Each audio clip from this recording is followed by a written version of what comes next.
نحمده ونصلي على رسوله الكريم اما بعد بسم الله الرحمن الرحيم عن ابي هريره رضي الله تعالى عنه قال رسول الله صلى الله عليه وسلم الا اخبركم بخياركم قالوا بلى يا رسول الله قال اطولكم اعمالا واحسنكم اخلاقا.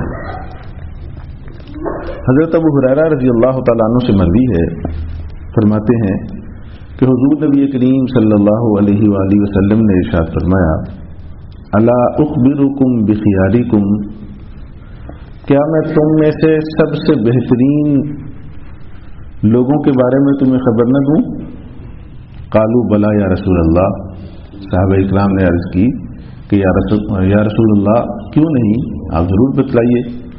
قال، آپ صلی اللہ علیہ وآلہ وسلم نے ارشاد فرمایا اطولکم اعمارا واحسنکم اخلاقا، تم میں سب سے بہترین وہ ہے جو تم میں سب سے زیادہ عمر لمبی رکھتا ہو اور سب سے زیادہ اخلاق کے اعتبار سے حسین اور خوبصورت ہو.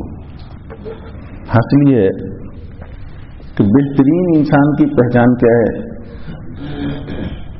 کہ جس کی عمر لمبی ہو اور اخلاق اچھے ہوں. لمبی عمر مگر اخلاق اچھے. آپ صلی اللہ علیہ وآلہ وسلم نے یہ بات جو ارشاد فرمائی اس لیے کہ عام طور پر جب عمر بڑی ہو جاتی ہے تو اخلاق میں بگاڑ آنا شروع ہو جاتا ہے، چڑچڑاپن شروع ہو جاتا ہے. جوانی میں حجاب بھی ہوتا ہے، کنٹرول بھی ہوتا ہے، لیکن جیسے جیسے انسان بوڑھا ہو رہا ہوتا ہے اس کے ساتھ ساتھ اس کے اخلاق میں تبدیلی، چڑچڑاپن اور بولنا، یہ بھی حجاب نہیں ہوتا کہ کوئی کیا کہے گا کہتا رہے، پرواہ نہیں. تو اس میں عام طور پر اخلاق میں بگاڑ آ جاتا ہے. تو اس لیے آقا کریم صلی اللہ علیہ وآلہ وسلم نے فرمایا کہ عمر لمبی، اخلاق اگر اچھے ہیں تو پھر تو نیکی کمارا ہے نا، بہترین انسان ہے، اس میں بگاڑ نہ آنے دے. اللہ کریم ہم سب کو توفیق عمل نصیب فرمائے.